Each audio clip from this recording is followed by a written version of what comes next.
Friends, welcome to Kavitha சமையலறை. இன்னைக்கு நம்ம பார்க்க போகிற ஸ்பெஷல் ரெசிபி நல்ல மொறுன்னு போண்டாவும் சட்னியும் ஒரு 10 நிமிஷத்தில் எப்படி பண்ணுறதுன்னு பார்க்கலாங்க. அதாவது டீ வைக்கிற டைமுக்குள்ளே நம்ம போண்டாவும் ரெடி பண்ணிக்கலாம். மாவு ஊற வைக்க வேண்டாம், அரைக்க வேண்டாம். சட்டுன்னு வீட்டில் இருக்கிற ரவையை யூஸ் பண்ணி நல்ல மொறுன்னு போண்டா எப்படி செய்கிறதுன்னு பார்க்கலாங்க. இது நல்ல மேலே மொறுன்னு உள்ளே நல்ல பஞ்சு போல் சாஃப்டாக இருக்கும். நல்ல சட்னியோட தொட்டு சாப்பிட்றதுக்கு ரொம்பவுமே நல்லா இருக்குங்க. ஸோ ஒரு இன்ட்ரெஸ்டிங்கான ஸ்நாக் இது, குயிக்காகவும் பண்ணிடலாம். வாங்க ரெசிபி எப்படின்னு பார்க்கலாம். இங்கே ஒரு அகலமான பவுலில் 1 கப் அளவுக்கு வெள்ளை ரவை சேர்த்துக்கிறேன். இது கூட ஒரு 2 டேபிள் ஸ்பூன் அளவுக்கு மைதா மாவு. அடுத்ததாக தேவையான அளவுக்கு உப்பு, ஒரு 1/2 டீஸ்பூன் அளவுக்கு உப்பு சேர்த்துக்கிறேன். அடுத்ததாக இது கூட ஒரு 1/2 டீஸ்பூனுக்கும் குறைவாக குக்கிங் சோடா, பேக்கிங் சோடா சேர்த்துக்கிறேன். எல்லாம் ஒரு வாட்டி நல்லா கலந்து விட்டுருவாங்க. ஈவனாக நம்ம சேர்த்த பொருள் எல்லாம் கலந்து வரட்டும்.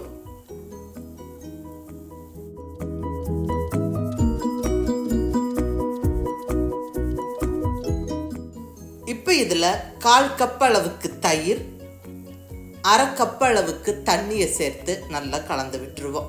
தண்ணி கொஞ்சம் கொஞ்சமாக சேர்த்துக்கிறேன். இங்கே மொத்தமாக ஒரு 1/4 கப்பு தயிரும் 1/2 கப்பு தண்ணியும் சேர்த்துருக்கிறேன். நல்லா கலந்து விட்டு நம்ம தட்டு போட்டு மூடி எடுத்து வச்சுருவோம். இந்த ரவை கொஞ்ச நேரம் ஊறணும். ஊறினாதான் சாஃப்ட் ஆகும். அதுக்கப்புறம் தான் நம்ம போண்டா போட முடியும்.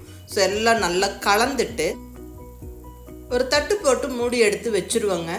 அந்த ஊறிட்டு இருக்கிற டைமில் நம்ம சட்னியை ரெடி பண்ணிக்கலாம். இங்கே மிக்ஸி ஜாரில் 1 கப் அளவுக்கு தேங்காய் துண்டுகள் சேர்த்துக்கிறேன்.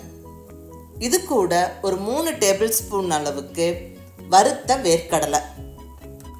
அடுத்ததாக ஒரு 2 பல் பூண்டு, இது மிஸ் பண்ணாமல் சேர்த்துக்கங்க. அடுத்தது ஒரு சின்ன பீஸ் புளி, கூடவே 3 வரமிளகாய். நான் இங்கே சட்னி கொஞ்சம் சுருக்குன்னு காரமாக செய்கிறேன். ஸோ 3 சேர்த்துக்கிறேன். உங்களுடைய டேஸ்ட்டுக்கு தகுந்த மாதிரி அட்ஜஸ்ட் பண்ணிக்கோங்க. 2 சேர்த்தா சரியாக இருக்கும். அடுத்தது ஒரு 1/2 டீஸ்பூன் அளவுக்கு உப்பு.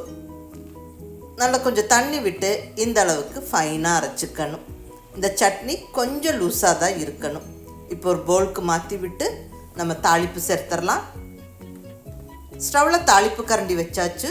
1 ஸ்பூன் அளவுக்கு எண்ணெய் சேர்த்துக்கிட்டு எண்ணெய் சூடானதுக்கப்புறம் 1 டீஸ்பூன் கடுகு, 1 டீஸ்பூன் உளுந்தம்பருப்பு சேர்த்து நல்லா பொரிய விட்டுடலாம்.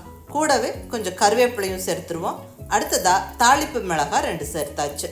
இதெல்லாம் நல்லா பொரிஞ்சதுக்கப்புறம் நம்ம ஸ்டவ் ஆஃப் பண்ணிவிட்டு சட்னியில் சேர்த்துருவோம். அவ்வளோதாங்க, சுவையான சட்னி ஜம்முன்னு ரெடி ஆயிருச்சு. இது குயிக்காக பண்ணிடலாம். இது இந்த போண்டாக்கு மட்டும் இல்லை, இட்லி தோசையோடு சாப்பிட்றதுக்கு ரொம்ப நல்லாயிருக்கும். நீங்கள் ட்ரை பண்ணி பாருங்கள்.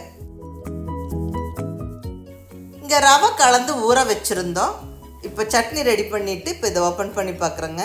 பாருங்கள், ரவை நல்லா ஊறி சாஃப்டாக இருக்குது. இப்போ நம்ம போண்டா போடுறதுக்கு மாவு ரெடி. இதில் மற்ற பொருட்கள் எல்லாம் சேர்த்துடலாம். நல்லா பொடியாக நறுக்குன்னு பெரிய வெங்காயம் ஒரு 1/2 கப் அளவுக்கு சேர்த்துக்கிறேன். இது கூடவே 2 பச்சை மிளகாயை பொடியாக நறுக்கி சேர்த்துருவோம்.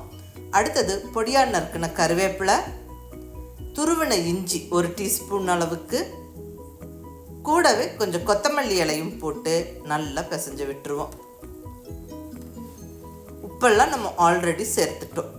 இப்போ இதெல்லாம் சேர்த்து நல்லா கலந்துருவோம். மாவு நம்மளுக்கு பிசையும் போதே தெரியும் எந்த அளவுக்கு அது சாஃப்டாகவும் லூஸாகவும் இருக்குன்னு.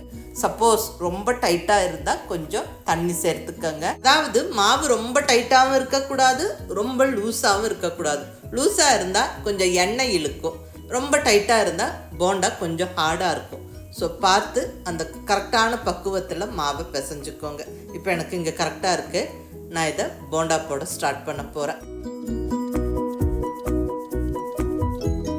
கையை ஈரம் பண்ணிக்கிட்டு ஓரத்துலேருந்து மாவை எடுத்து உருட்டி நம்ம சூடான எண்ணெயில் போட்டுடலாம்.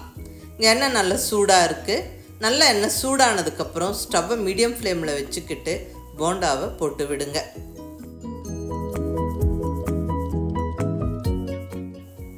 அப்போ தான் உள்ள வரைக்கும் நல்லா வெந்து வரும், மேலே நல்லா மொறுன்னு இருக்கும்.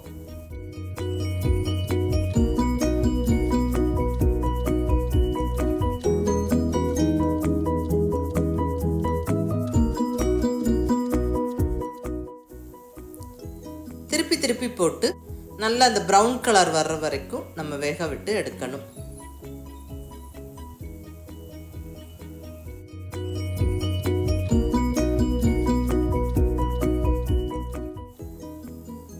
பாருங்கள், போண்டா நல்லா அந்த கோல்டன் ப்ரௌன் கலர் வந்துருச்சு. இப்போ நம்ம எண்ணெயிலேருந்து வெளியே எடுத்துடலாம். எண்ணெயை வடிச்சிட்டு தட்டில் எடுத்து வச்சுருவோம்.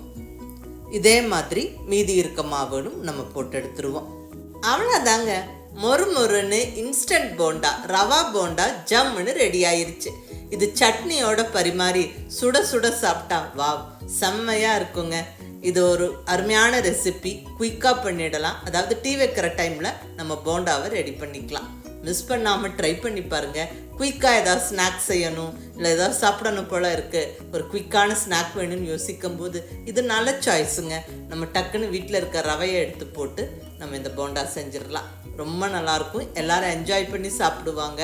மிஸ் பண்ணாமல் ட்ரை பண்ணி பார்த்துட்டு எப்படி இருந்ததுன்னு உங்கள் ஃபீட்பேக் சொல்லுங்கள். பிடிச்சிருந்தா லைக் பண்ணி, ஷேர் பண்ணி, கமெண்ட் பண்ணுங்கள். கவிதா சமையலறை சப்ஸ்கிரைப் பண்ணி என்னுடைய மற்ற ரெசிபிஸும் வீடியோஸும் பாருங்கள். தேங்க்யூ.